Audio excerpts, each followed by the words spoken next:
Now, The Hunt Palmer Show. He needs care and treatment. You are now listening to The Hunt Palmer Show, brought to you by Guarantee Health Solutions on 104.5 ESPN Baton Rouge. Is this a great country or what? Locking down the middle of the day, live from the Raising Cane studio. This is Hunt Palmer.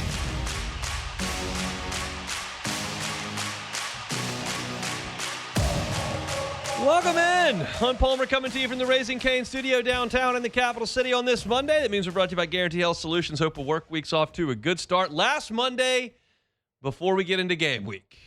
Week from right now, we'll be just reacting to Lane Kiffin's Monday press conference before LSU and Clemson. One more week of the offseason for us. And we've got tons to do today. Saints-Rams back on Saturday.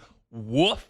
We will talk about it in 15 minutes. LSU grabbed a backcourt mate for Sky Clark. It's Donovan Dent from UCLA. We'll talk about it at 1:30. Rachel Fricke from Guarantee Health Solutions is going to be with us coming up at the end of the hour. We'll do Meet the Freshman one more time, including Lamar Brown. We'll hear from Kellen Moore after Saturday's game, and Lane Kiffin from what he just had to say about 20 minutes ago. Plenty to get to on this Monday. Got Jordan Kitchens, Cassie Spazzali back there on the ones and twos. Let's get it started with our opening drive.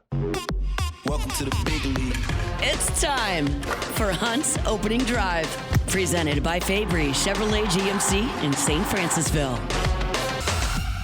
All right, LSU is back at the headlines in college football, and for most, not for the right reasons. But LSU is taking a couple of commitments in late August for the team that's about to play from the National Football League.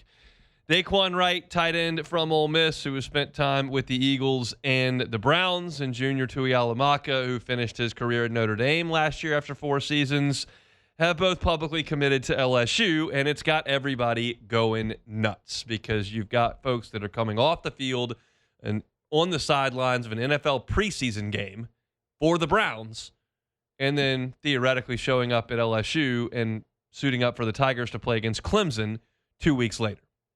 Wild times. I'll fully admit that. Wild times. I gave you my thoughts on this last week. I'm not doing a bunch of hand-wringing today. People will criticize LSU. There's no question about it. But Lane Kiffin just spoke and said, look, here's the deal. A judge said these guys are eligible. The judge ruled that they should have been told they were eligible for 5th year back in December when they were making decisions. They didn't believe they had the option. They were wronged in this way because everybody gets 5 years moving forward. And so they're eligible. So now that they're eligible and they're going to play, they're either going to play for someone else against us or they're going to play for us. We're going to go recruit them. That's what Lane Kiffin just said today. Now, in a vacuum, which we almost never operate in a vacuum, I understand this. That's what I told you last week. These players did not elect to leave college. They were told they had to leave college. You played 4 years. You didn't have a COVID year. You're not qualifying for 5 for 5. You get 4 years, get out. And so they left. And then the judges came back and said, well, you actually get a 5th year.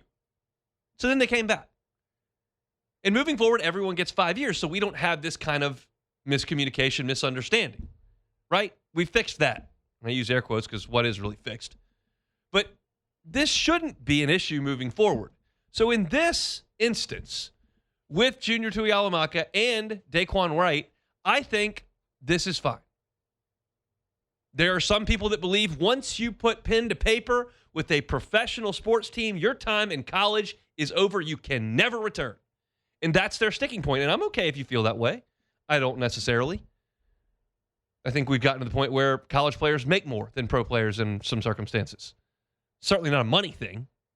If you just think there's a glass door here that once you cross through, you can't come back, that's okay. I just don't necessarily see it that way. Where the issue would come in for me personally is in a hypothetical, and that's what we have to get to because now we operate outside the vacuum. If we get to a hypothetical that Dan Orlovsky posted earlier today, here's the hypothetical. Player plays 3 years, college football, 2nd round pick. All of a sudden, you're in that 2nd training camp after your rookie year, not really going the way you thought. You might get let go. You might not make the roster. Like, that's a rare circumstance for a 2nd round pick in year 2, I understand. But then you said, well, I'm still within my 5 years. I'm going back. I know I already played for the Ravens this year, but I'm going back to Auburn next year because I still have 5 years. What's the difference? That, all of a sudden, muddies the waters for me. But in this instance, these guys didn't know they had the option. So if you put me in charge, which no one's doing, I would say if you elect to move on from college to the professional ranks, you can't come back. And these guys didn't elect to do it. These guys were told they had to leave. So now they finish out their 5th year and then they move on. I'm okay with it. I don't need Pandora's box to be open where you're volleyballing back and forth between the Chiefs and Tennessee. Okay, that's for me where I draw the line. There are some people that draw the line on the first contract you sign. And I get it. I'm not telling you you're wrong. But in this instance, I understand it. If we get beyond that, which every time we make one of these rule tweaks, somebody gets an inch and takes a mile, I get it. Then maybe we'll have a bigger issue on our hands. But we can't seem to enforce any rules. The courts have essentially determined that nothing the NCAA does is constitutional. So if you just challenge them, the NCAA loses. Nothing's constitutional. The Constitution says you can do whatever you want. So bounce back and forth, make as much money as you want, set the market wherever you want to be, transfer every single year. There are no rules. They're not enforceable. They exist, but they're not enforceable. And so that's where we are. And so I'm kind of done with that part of the conversation. They could have an appeal and their eligibility could be taken away. It happened to Charles Bediako. And if that happens, then we'll react to that. But for my purposes now, the discussion is not should Junior Tuihalamaka and Daquan Wright be able to play. The conversation now is how do they help LSU? Well, I'll tell you this. Daquan Wright last year at Ole Miss had 30-plus catches, over 600 yards receiving, got into the end zone 5 times, scored against LSU, caught the final pass that cinched the game against LSU on that 4th down when they went to it, dumped it off to the left flat, and he caught it, ran out and fell down to kind of iced the game. But he's a good tight end. He's not a dynamic playmaker. Obviously, he didn't make an NFL team. He got let go by 2 of them. He's not Trey'Dez Green. But what Daquan Wright is 255 pounds and has the ability to catch passes as well as be of assistance on the line of scrimmage. Trey'Dez doesn't help you much on the line of scrimmage. He'll go down there. He is a willing blocker. He's just not an effective blocker. He's talked about this. He works at it, but he's a freak of nature that likes to go out there and make catches, and that's what he does really well. But if you want to run a 2 tight end set and you want an offensive lineman to get next to that tackle and help you at the point of attack in the ground game, well, Daquan Wright is better at that than Trey'Dez Green. And evidently, LSU's coaching staff is not ready to commit to Malachi Thomas or J.D. LaFleur in that spot, not ready to give J.C. Anderson that opportunity. So they go get a guy that did it for Kiffin and Weiss last year and did it very effectively. This is a second tight end who will be a factor. He understands the terminology for LSU because he's played in the system and he's been productive in the system. So it shouldn't be a steep learning curve. I think Daquan Wright is absolutely a help. Now, Junior Tuihalamaka comes from Notre Dame, and his statistics are not eye-catching. He played in 12 games last year, only started 3, had 12 tackles, 3.5 TFLs, 1 sack, broke up a pass. His sack was against Navy. So this is not a guy that's been wildly productive at Notre Dame. He has played a lot of football. As a junior, he played in all 16 games. Of course, Notre Dame was a finalist and lost the national championship game that year. Had a start that year, had 33 tackles, 5.5 TFLs, 3 sacks, 2 fumble recoveries. This is a depth piece. And LSU's got Prince William Mielen on one edge, and just imagine, Chris Blair, feel sorry for you, on 3rd and 8 against Clemson, it might be Uman Mielen on one edge and Tuihalamaka on the other edge. Uman Mielen, Tuihalamaka meeting at the quarterback. But he's a veteran. He's played a lot of ball, and he adds depth at a spot where you don't have enough depth because Gabe Relaford's out for the year. Damian Shanklin is away from the team. Lamar Brown has dealt with a minor injury. You have a depth issue at a defensive end, and he brings depth. He brings a guy that probably sits right where Dylan Carpenter is with the second team. as a rush end who can help you on third downs. But this is not, to me, in my estimation, some sort of game-changing addition from Notre Dame. At least his statistics would not suggest that. Pro Football Focus rates are decent against the run. He's made some tackles, and he's a grown man. But I don't think this is some sort of – if you're looking at an impact on LSU's team, I think Daquan Wright adds more of an impact than Junior Tuihalamaka. But if you feel like you got a chance to make your team better, make your team better. I'm not mad at Lane Kiffin for doing this at all. There are some coaches that are cheating. This is not cheating. This is an opportunity that's presented itself, and Lane Kiffin is electing to do it. And he said that earlier. He said, look, these players are in the transfer portal. They believe themselves to be eligible. The judge is telling us they're eligible. We're going to go recruit them. And, yeah, I think it's a big bummer if somebody's got to lose their spot on the roster. I think it's a bummer if somebody gets bumped down the depth chart. But the deal is, in professional sports, which this basically is, people are brought in to take your job. Your job's to make sure they don't. And Lane Kiffin's going to put the best team out there he possibly can, and he believes that Daquan Wright and Junior Tuihalamaka are in that number, that they help this team. And I would suggest they probably do. It's a weird time, but at this point, I take solace in the fact that once we get into Tiger Stadium 2 weeks from this past Saturday, and Clemson comes out of one tunnel and LSU comes out of one tunnel, and the band's on the field and the fireworks go off, and they sing the national anthem and do the alma mater, and then they do the coin toss and we get ready to go inside Tiger Stadium, I'm not going to be thinking about whether or not Daquan Wright was in training camp with the Browns. I'm not going to be thinking about whether or not Junior Tuihalamaka had 4 or 5 years of eligibility. I'm not going to be thinking about how much money the left tackle makes or where Clemson's right guard played last year. I won't think about any of that. There's silly stuff in college sports. Silly stuff happens all the time. It's silly that Stanford is in the Atlantic Coast Conference. It's silly that you got quarterbacks suing their own school like Darian Mensah did. It's silly that Max Johnson's playing 7 years of college football for 6 teams or whatever it is. It's silly that a guy was in training camp 1 week and in college the other. That stuff is silly. But once you kick the ball off, once you tip the ball off, once you throw the first pitch, it's still great. Still great. The ancillary stuff that we've got to talk about time to time like this is silly because none of the rules are being enforced. But the sport is still great. And that's what I want to get back to. We're inside 2 weeks away from it. But when we get back to it, I think LSU is going to have a couple more players, and we'll see if Jack Pyburn walks through that door as well. Lane Kiffin is going to recruit every available player that he can that he thinks makes his team better. And these two guys he believes do. So now they're going to be in purple and gold. That's our opening drive here on our Monday show, brought to you by Guarantee Health Solutions. We'll step aside. Let's talk Saints. 34-0 back on Saturday. What I see next. The Hunt Palmer Show. Highland Insurance Group, HighlandIG.com. That's HighlandIG.com. Jonathan Carbo and his team, phenomenal folks to work with when it comes to group and employee benefits. They're awesome. I know that a lot of you that are owners of companies, CFOs, deal with the benefits, you're getting squeezed. That bottom line's tough when you have to deal with insuring your employees. You want to make sure they have the right health care, they have the right dental, they have the right vision, but it's costing a lot. It's cost prohibitive. And if you don't do it, are you able to attract the right employees? You're able to maintain that workforce? If you're looking for a second option, contact the Highland Insurance Group.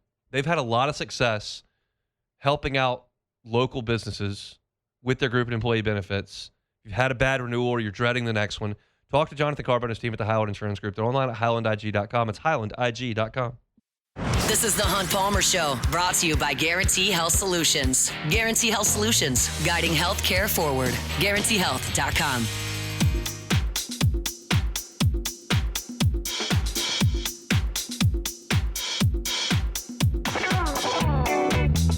Monday show is brought to you by Guarantee Health Solutions, online at GuaranteeHealth.com. That's GuaranteeHealth.com. Plenty to get to here on this Monday. Again, hope your work week's off to a good start. We'll talk some LSU hoops coming up in 15 minutes. And in about 13 minutes, RJ Lewis will hear his case here in Baton Rouge to see if he is granted another year of eligibility and is ruled eligible to play basketball at LSU. We'll talk about a little bit of that coming up in our next segment. Right now, let's talk Saints. Not great. not great. 34-0 was the final. I realize this is going to seem a little bit Pollyanna. This is going to seem a little bit homerish. I really, really don't care that much that the Saints' second, third, and fourth teamers got destroyed by the Rams' second, third, and fourth teamers. I really don't care that much. I was a little more concerned with the reports from last week's practice where the Rams offense went up and down the field on the Saints defense in the joint practice. I don't care that Stetson Bennett is out there slinging it around against a Saints defense that's got Elliott Davidson and Terrell Burgess and, Michael Heldman out there. That doesn't move my needle a ton. I did not like at all the Saints' two quarterbacks. I thought Zach Wilson and Spencer Rattler both played very poorly. Both turned the football over. Not accurate, not decisive, not getting the ball down the field. It's just the quarterbacks looked bad. They looked bad. I thought the penalties were atrocious. You have double-digit penalties in this game, including some procedural stuff that just cannot happen in the National Football League. You take me out to a JV football game in this town on a Thursday night, okay, we'll get some 12-men in the huddle penalties. I understand. In the NFL, coming out of a timeout, we got pre-snap penalties. That's ridiculous. Now, again, it's not the starters, but it does speak to the organization of what you're doing here. And I need things to be communicated clearly and players to be able to stand in the right place and the right number of players to be on the field when we come out of a timeout. Awful. Clearly, you're turning the football over in the red zone. That's awful. Can't have that. That's some guys that are trying, fighting, scrapping, clawing to make this team, but you can't have it. Had a pick six that Rattler threw. Ty Chandler put the ball on the ground. He's trying to make the team. That's not going to help. And then the kicking, you miss a 39-yard field goal by Tanner Brown. That you can't have. And we saw the results of that today when the Saints went out and added Carlson, the kicker, who has twice been All-Pro. And he's going to be the starting kicker. That's it. These two guys, Charlie Smith and Tanner Brown, have been awful for 3 weeks in practice. Now it shows up in the game. Can't have it. Carlson had a down year last year, no doubt, but he's been a very, very good NFL kicker in his time. He's going to win that job. He's going to be the kicker. I'm comfortable suggesting that today. And he hadn't been at one single practice. But there was just a lot of bad stuff. Just driving the ball inside the 20 3 times and coming up with 0 points is bad. Now, was there any positive in this game for New Orleans? Because I've harped on how awful a lot of that was. Well, I'll try. How's that? I'll try to give you some positive. Kendre Miller played, which I think is good. 6 carries for 22 yards, not going to move the needle, but he was out there. And that's a good thing because you've got injuries stacking up at that position in a big, big way. But the Saints did not block well. The long run of the game was 9 yards for New Orleans. You did not have a run go for double digits in this game. But Kendre Miller was out there, and I think that's a positive. Bryce Lance was out there, made a couple of catches. That's good to see. I'm hopeful to see more from him. Bub Means had 4 targets in the game, only had 1 catch, had a drop in the game. It was just trying to find significant positives in this box score or from this, and I use the term very, very loosely with air quotes, highlight film is going to be tough. But here's the deal. How many of these guys are even going to make the team? How many guys are you even going to count on? Almost none. So, it sounds a lot worse than it is. It sounds a lot worse than it is. If you watched this game, it looked terrible. If you did not watch the game because you don't care about preseason football with a bunch of guys that are going to get cut, I understand that. And you look at the scoreboard and you go 34-0. Good grief. And that's a reasonable reaction. But again, it just doesn't matter. The leading tackler for the Saints in this game was Jackson Sermon. Hand up. I never heard of him. I don't know who that is. So these are guys that aren't going to make this team. The 2026 Saints and how successful they are is not going to hinge on the guys that were out there in this game. So I just have a hard time conjuring up some sort of emotion about this game when you realize what's happening. Now, the question becomes, and Ross Jackson posed this at LouisianaSports.net, and I think it's a very fair one. Did the Saints need to put some starters out there in the third preseason game? And my suggestion would be, play a little bit. You have a brutal beginning of your schedule. At Detroit and at Baltimore is brutal. And you need to be at your best. I'm not suggesting Tyler Shuck needs to air it out 31 times in the preseason finale. But 3 drives, I think, could be helpful. Now, there's a risk-reward there, no question. There's a risk-reward. The risk, you've got a better chance getting injured playing any preseason game than you do standing on the sideline in a sweatsuit. But the reward could be getting some reps. Now, I don't need to see Cam Jordan out there, and I won't because he's hurt. I don't need to see Alvin Kamara out there, and I won't because he's hurt. I don't need Eric McCoy to play. There are some guys on this roster that have reached a point in their career, Chris Olave being one, who you don't necessarily have to put out there. But yeah, I'd put those tackles out there. See what Banks and Fuaga can do. Yeah, I want those 2 young corners to play. Quincy Riley, of course, is hurt, but I'd like Kool-Aid to get out there and get some reps. I'd like Christian Miller to get out there and get some reps, some guys that you feel like are going to be contributors on this team. I think it would be a good thing to do that. You got a lot last week in those joint practices. They ran a lot of plays. But I do think there is a little bit of value in getting some of those guys out there. You've given the bottom of the roster 2 games to put stuff on tape for you and for the rest of the league. And they're going to get some more, especially the second half of the game coming up in game number 3 of the preseason. But I think that getting some of the starters some reps would be a good thing in preseason game 3. You want to limit that on August 15th? I got it. But as we get to 2 weeks out, which is what we'll be at when we get to this coming weekend, I do think that getting some of those guys some work would be a positive thing for this team. I think it was a good week out in California for this team based on everyone that I spoke with on the air and off the air. I think it was a good week for New Orleans. I thought that the reports for the offense were very, very good in their workout against the Cowboys. I think that there were some really good things against the Rams offensively as well. The defense had its moments against Dallas. I don't think as many against the Rams. But you got work against 2 teams that a lot of people were going to peg into the playoffs.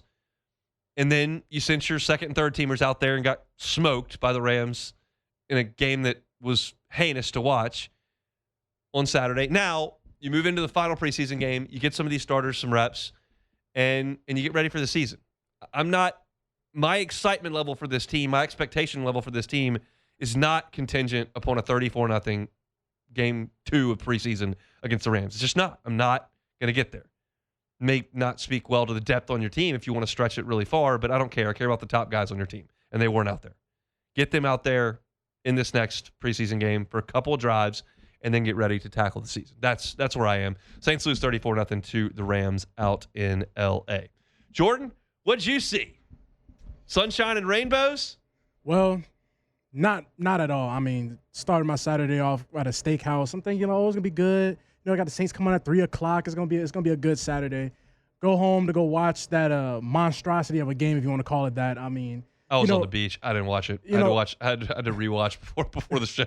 Well, not rewatch. Watch for the first time on replay. You get put in a position where a lot of the guys you kind of hyped up after the first game just all goes out the window out of this game. Like Martin Emerson, he had such a good first game. You would have thought he was beefing with Stetson Bennett. Stetson Bennett might have threw the ball at him 12 times. They were going at Emerson a lot. That was a recurring theme that I saw on Twitter and then on the highlight tape. They were peppering him. They were going at Emerson. You would have thought he had some type of beef with the Rams or something like that. But again, I know the Rams played their 2s and the Saints played their bench guys. But you never want to get shut out and goose egg like that. Especially, I will say this, and this is not giving the team some type of benefit of doubt, but they did look like they played 2 joint practices. They did. They look like they just look so much drained compared to the Rams. Like the Rams just look fresher. They just look like, we didn't have to do 2 joint practices this week. So I don't want to give them bail on that because they did look like that. But to wrap everything up, my biggest gripe would have to be the penalties. Yeah. I mean, we're talking, like you said, elementary penalties. We're talking just one guy going in motion, just little things like that. Knowing that, the starters ain't out there, but that's just the little things like that. And, you see people calling for Kellen Moore's job after the preseason. Yeah, that's doing too much. That's doing too much. But the third preseason game, let's get a couple starters out there, and let's clean up these penalties because that was terrible. Turnovers and penalties. Terrible. Awful stuff. Monday show is brought to you by Guarantee Health Solutions or online at GuaranteeHealth.com. GuaranteeHealth.com. Hoops news. Got a court hearing today and a commitment over the weekend. It's a big, big commitment for those that didn't catch it. I'll talk about it next. The Hunt Palmer Show. Love talking to my friends over at Marucci. They're online at MarucciSports.com, MarucciSports.com. Buy a ticket, take a tour over there at Marucci. Such a great story that you can learn. Learn how it went from a backyard shed in Baton Rouge to the official bat of Major League Baseball. Such a cool story. And you can learn it. You can also see where they make 1,200, excuse me. That's every single day to send off to the best players in the world. It's all there at Marucci. Get a ticket, MarucciSports.com, MarucciSports.com. You're listening to The Hunt Palmer Show, brought to you by Guarantee Health Solutions. Guarantee Health Solutions, guiding health care forward. GuaranteeHealth.com.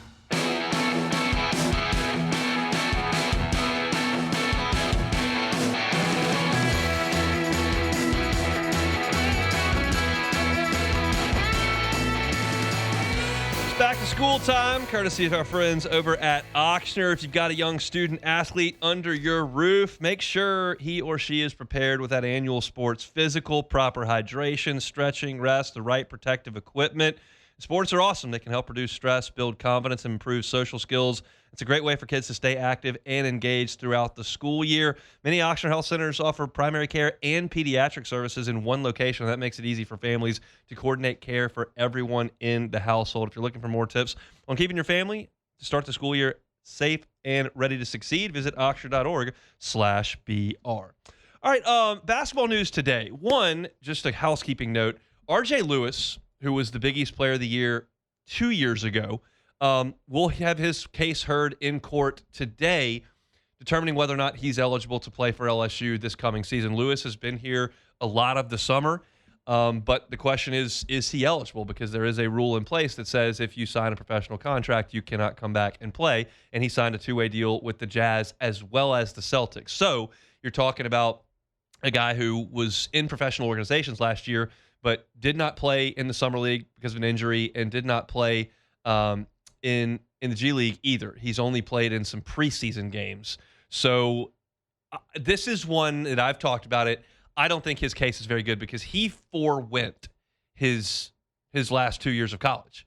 He decided to go to the professional ranks on his own, and that's why I think his is different than the two football players that LSU got, because those guys were told their eligibility was up, so they pursued their next opportunity. This was a choice that RJ Lewis made.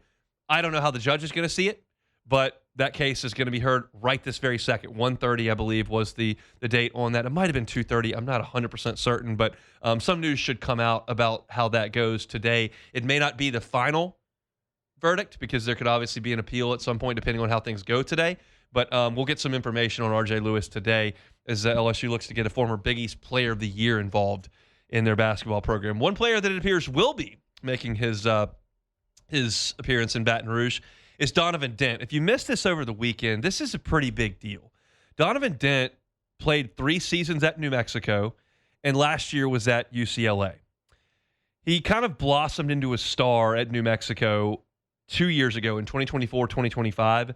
He averaged 20 points per game for New Mexico, but that's not his calling card.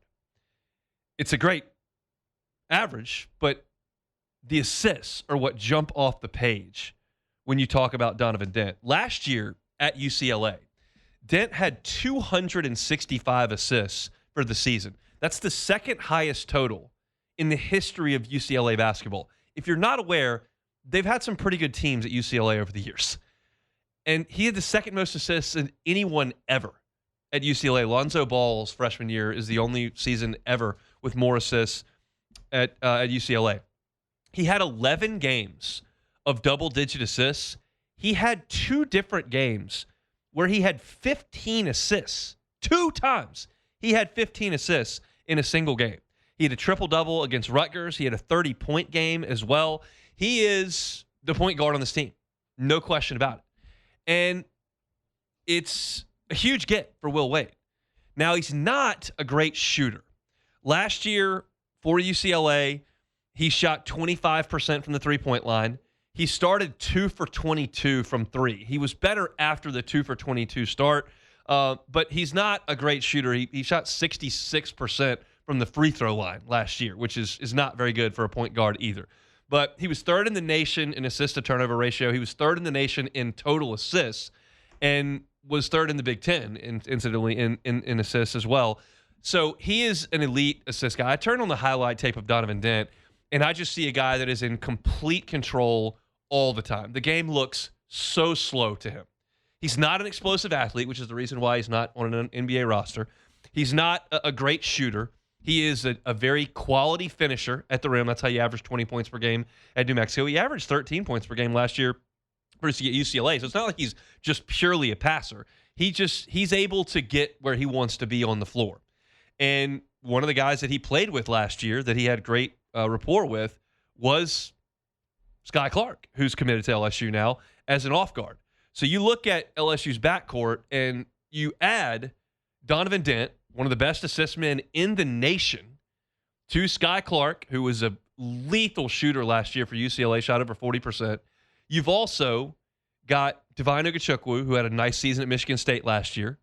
And you've got Abdi Bashir, who shot 45% from three-point range at Kansas State. You've got Clark and Bashir as wing shooters who shot over 40% last year from three-point range. And with them, a top 5 assist guy in the country.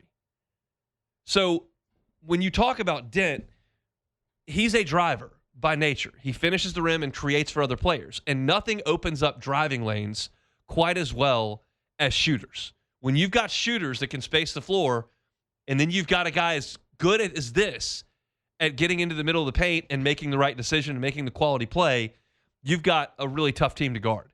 And LSU still is short on front court players. I don't know who their bigs are going to be.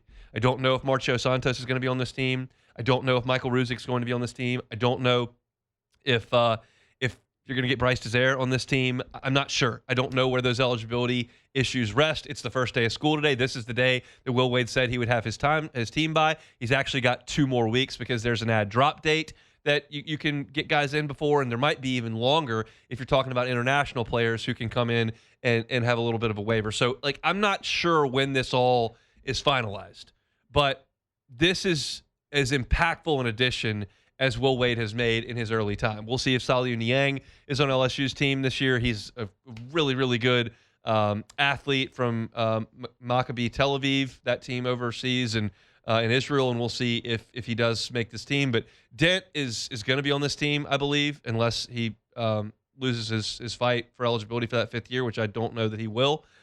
He's going to be the starting point guard, and he's going to be a difference maker for LSU. There's no question. And they've surrounded him with some guys that can shoot it. If you can find some guys that are threats offensively in the front court, you could really have something here. The question that I saw raised about Donovan Dent is that he finished his 4 years of college basketball and did not pursue a professional career. He was content to go back home to Arizona and coach. That's what he wanted to do. So he does love basketball, but he had lost the desire to try to play. And some people question whether or not that's a guy that you would bring in that can be a leader on your team if he was ready to just walk away from basketball as a player. I think that might be reaching a little bit. It's not like he quit to go, be an attorney. He didn't quit to go do somebody's taxes. He went to go coach basketball. I think that's a guy who probably likes basketball, but maybe hadn't been putting in the work in this offseason, and certainly hasn't been here because he just committed to LSU, and you can get paid, millions of dollars to come play. It's probably a pretty wise decision. So he leaves UCLA, where they were a 24-win team, and now you've got their backcourt from a 24-win UCLA team in a really good league in the Big Ten that comes in and now is going to play for LSU.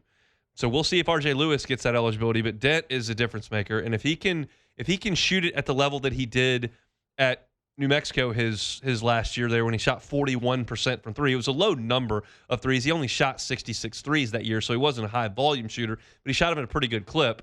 If you can get that, you've got a potential all-SEC player here. This guy could be an all-SEC selection. He's that kind of ability. I don't know that I would put that label on any of the other guys that LSU has brought in. I don't think Ogachukwu is a guy that's going to likely be an all-SEC guy. I don't know that Abdi Bashir is as well. I don't think that Austin Nunez is. Mo Diabate is probably not an all-league player either. He's just a grinder, a defensive guy. But this R.J. Lewis and Donovan Dent would get some votes for preseason all-SEC. And that's the kind of talent level you've got to have to compete in the SEC. And LSU, candidly, just hasn't really had that. Cam Carter in the last couple of years was a good player. I thought when he was on the floor, De'Don Thomas was a good player. I think that you got some good things. I'm blanking on his name. Max McKinnon, there it is. I thought you got some good things from him out of there last year, but it's been few and far between over the last 4 or 5 years for LSU basketball. These guys are difference makers, and Will Wade's is beginning to assemble them. You're getting closer to seeing that roster fully materialize, but we got to get some rulings on the European players and whether or not they're eligible, and then, of course, whatever happens with R.J. Lewis today. So if I see anything on Twitter, I'll let you know over the course of the next hour and 20 minutes or so, but haven't gotten any of that yet. But Will Wade's got the makings of a really strong backcourt. We'll see what he can do in the front court. Lifetime Roofing. They're online at lifetimeroofingla.com. That's lifetimeroofingla.com. Lifetime warranty on the workmanship as well as the materials when you go with Lifetime Roofing. Check them out online at lifetimeroofingla.com. That's lifetimeroofingla.com. They're so proud to be able to offer that lifetime workmanship warranty. Started up on January 1st. Go with a local roofer that you can trust, and you can trust Lifetime Roofing. They're a Baton Rouge company. They've got roots in Louisiana, and they understand that their industry oftentimes is in service, because when you've got mass roof damage, oftentimes we've had a significant weather event or something like that people are in need, and that's when they do their best work. So if you want to go with a local company that you can trust for your new roof, for your roof inspection, for your roof repair, go with Lifetime Roofing. They're online at lifetimeroofingla.com, lifetimeroofingla.com. All right, fast-moving show here on this Monday. Hope your work week's off to a good start. Open things up today, talking about LSU's 2 additions that are fifth-year players, one of which coming directly from an NFL training camp. I gave my thoughts on that at the beginning and then kind of washed my hands of it and said, look, let's just talk about what these guys could add to the team. Lane Kiffin spoke with the media today. We'll talk about that in hour number 2 coming up here on this Monday edition. We also talked about the Saints preseason loss back on Saturday night. You can catch that at Hunt on Saints. Ross Jackson's got some really insightful pieces up on LouisianaSports.net you can check out as well. So we'll get into that. Hour 2 is going to be a fun one as well. We'll do Meet the Freshman. We'll talk about Lamar Brown a little bit. Matt had some reports on the LSU scrimmage over the weekend, so we'll get into that. In hour number 2, we'll hear from Lane Kiffin as well as Kellen Moore. So lots and lots to get to. Again, hope your work week's off to a good start. Appreciate you hanging out with us on The Hunt Palmer Show. The Hunt Palmer Show. You're listening to The Hunt Palmer Show, brought to you by Guarantee Health Solutions. Guarantee Health Solutions, guiding healthcare forward. GuaranteeHealth.com.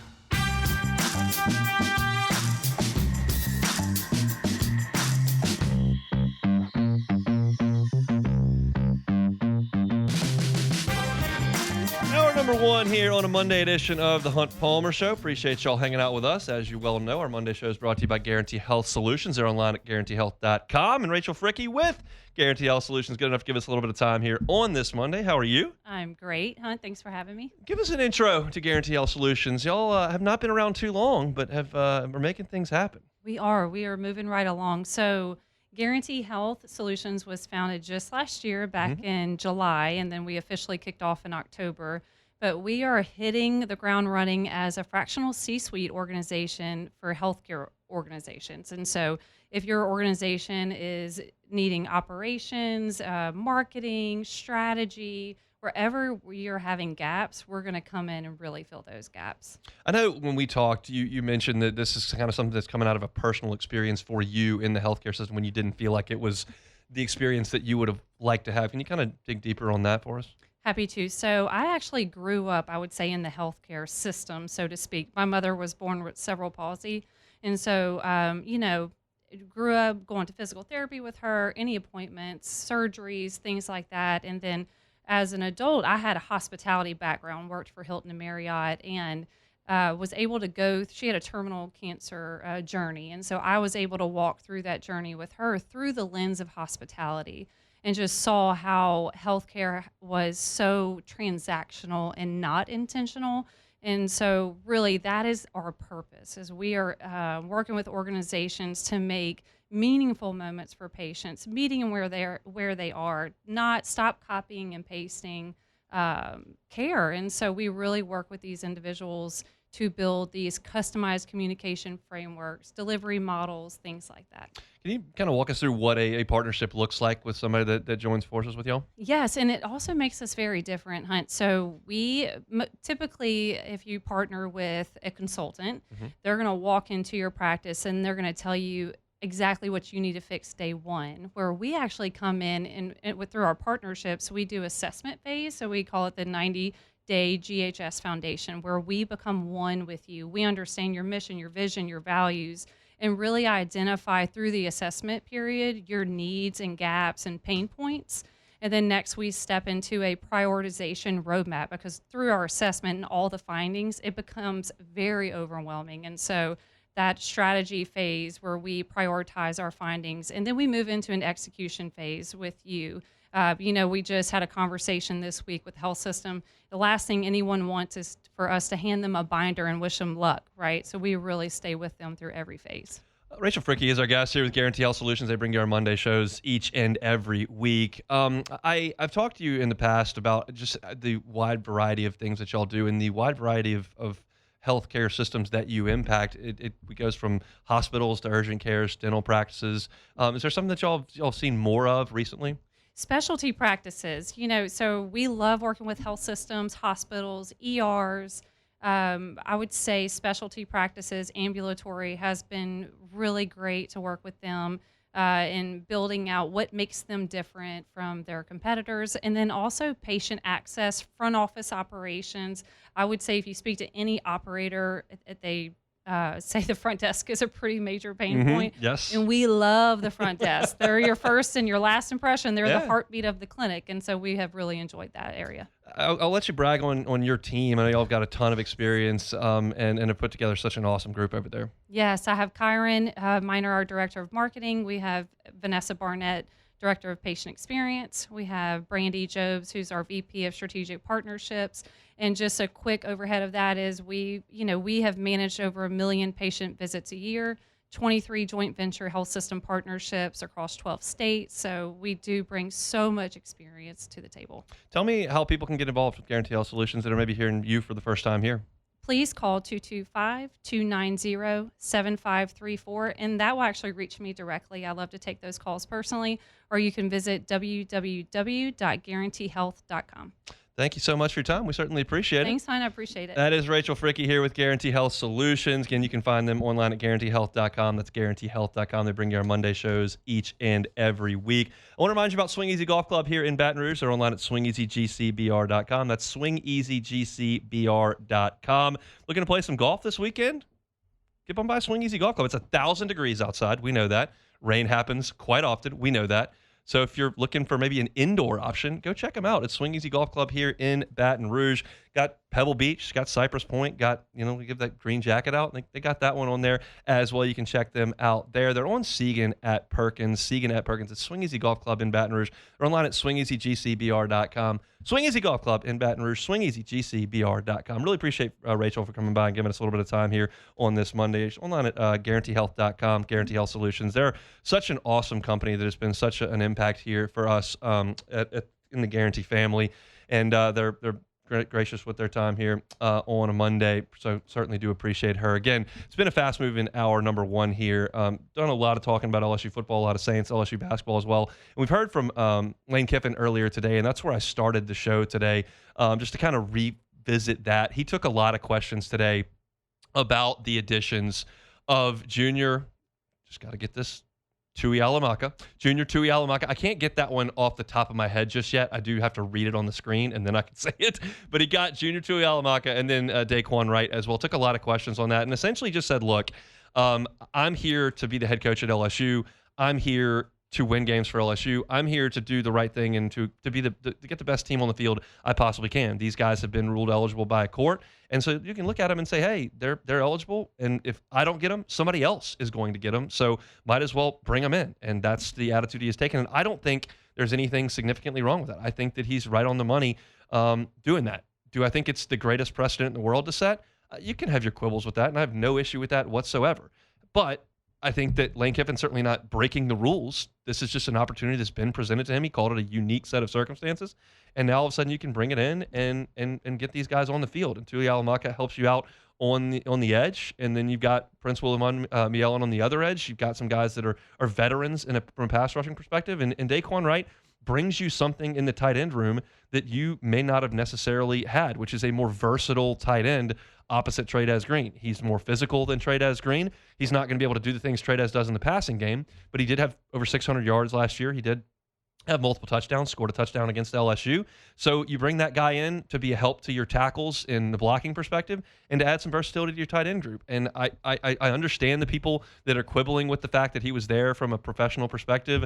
I get it, but this is a circumstance where he was kicked out of the college ranks, told he had no more eligibility left. There's only one place to go. Now he's got an avenue to explore, so he was able to do that. So I don't think there's a huge problem with it. We'll hear some quotes from Lane Kiffin coming up in hour number 2. We'll pause for Sports Center at the top of the hour to get you caught up on some national headlines, including some troubling stuff out of San Francisco.